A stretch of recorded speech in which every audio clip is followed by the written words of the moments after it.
Welcome to another lecture of Design Principles of Concrete Structures. Lecture 4, Study of Flexural Behavior.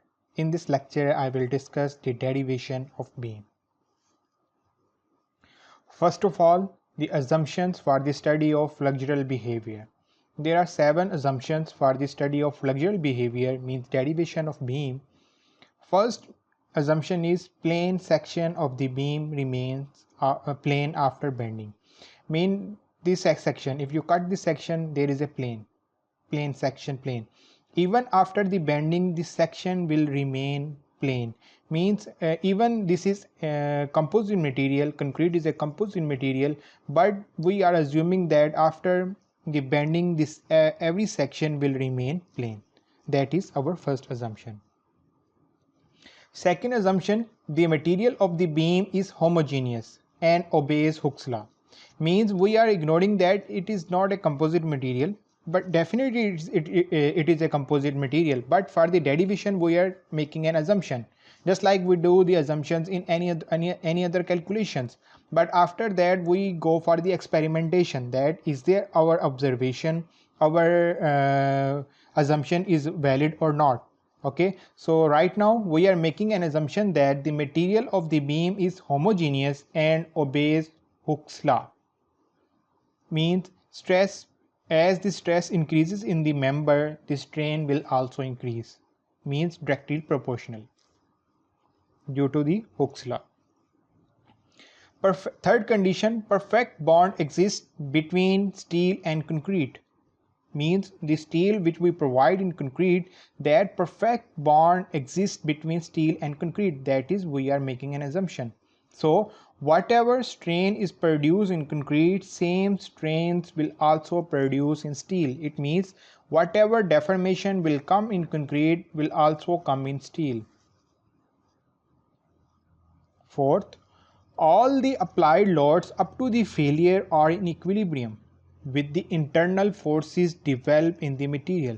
This is the basic philosophy of the applied loading and the resistance of the material. Means as the loading increases in the structure, the internal forces like concrete and steel comes into action to resist the applied loading. The applied loading and the resistive loading make an equilibrium. So the structure will remain in the stable condition. So that's why there is a fourth assumption that all the applied loads up to the failure are in equilibrium with the internal forces developed in the material. Fifth assumption, the concrete will fail at the strain of 0.003. Means at this when strain reaches to this strain value, concrete will fail. That is the fifth assumption. Here is the sixth assumption. When crack appears on the tension face of the beam, its capacity to resist tension is considered zero.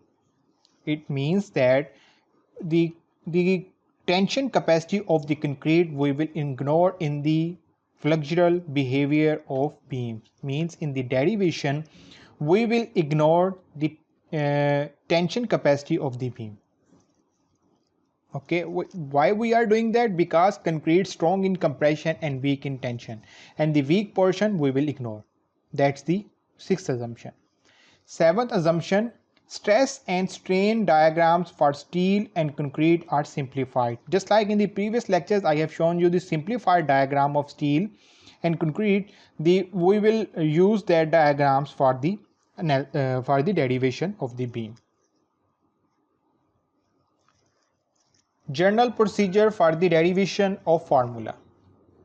Step 1.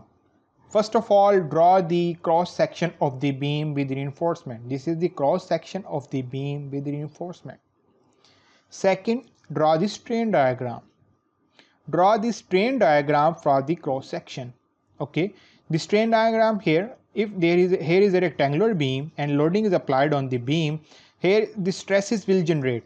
On the top side of the beam, compression stresses will generate, and at the bottom side of the bottom face of the beam, tension stresses will generate.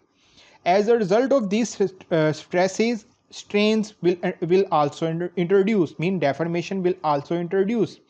At top face, compression strains, and at the bottom there will be tension strains, and strains always remain linear. Okay, so that's why it's a linear. Okay, at top face of the beam, when we cut the section, at top face there is compression strain, and the bottom there will be tension strain depending upon this condition of the beam. Third, draw the stress diagram. Here is a stress diagram of the concrete section. The fourth, show location of internal resultant forces. When we apply the loading, internal forces means concrete and steel produce internal forces that resist the applied loading. Show the location of internal forces. The upper resultant forces will here is basically stress diagram. The resultant of upper stress diagram is C. The resultant of lower stress diagram is T. And the distance between these two forces is lever arm. Then at the end, the last step is write down the equation for the given configuration. Whatever the beam, then write down the equation for given configuration. These are the basic steps for the derivation of beam.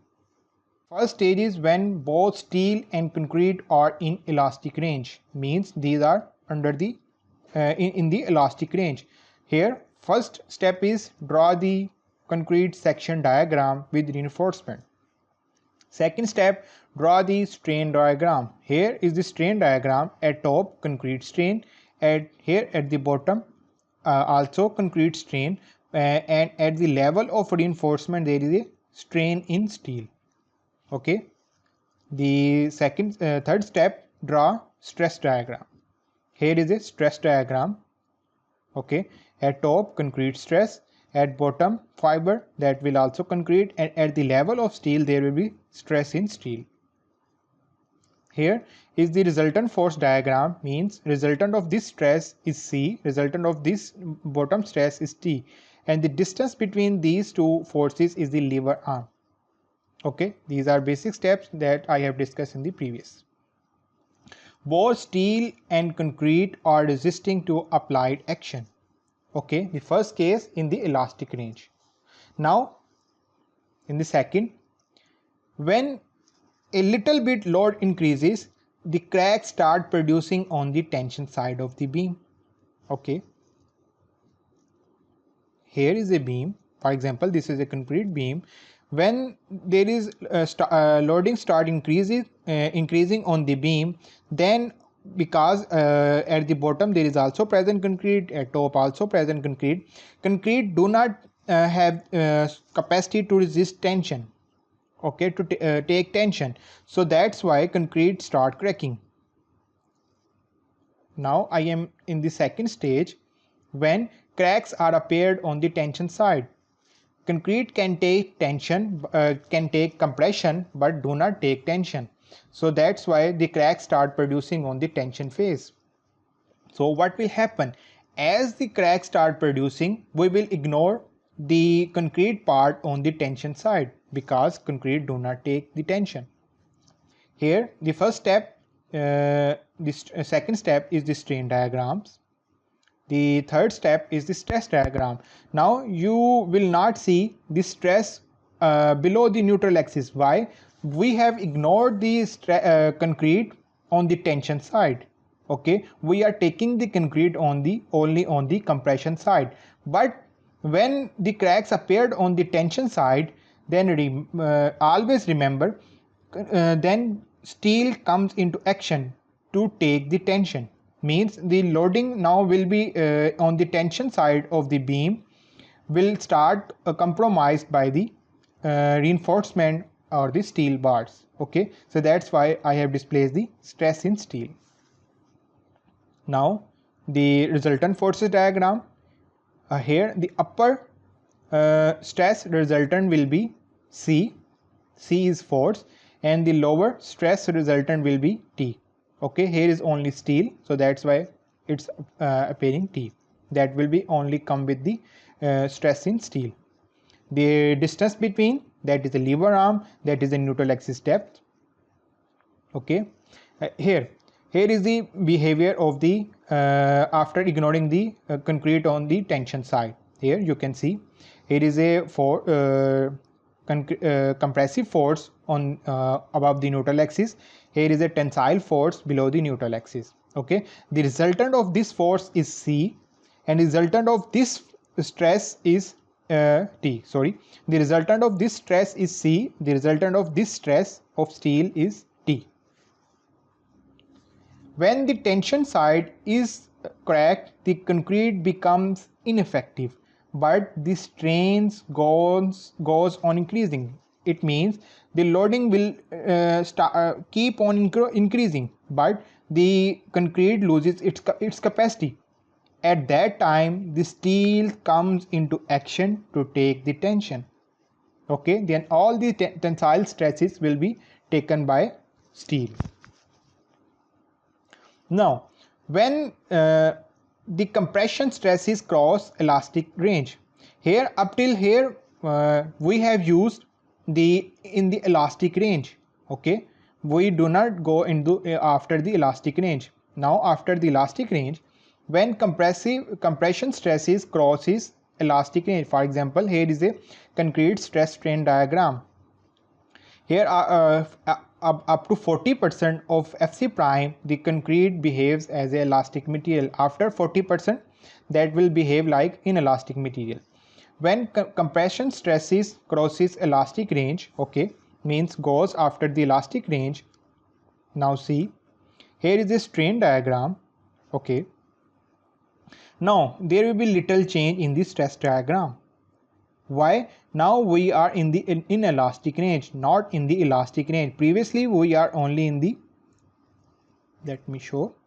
Previously we are only in this range, elastic range.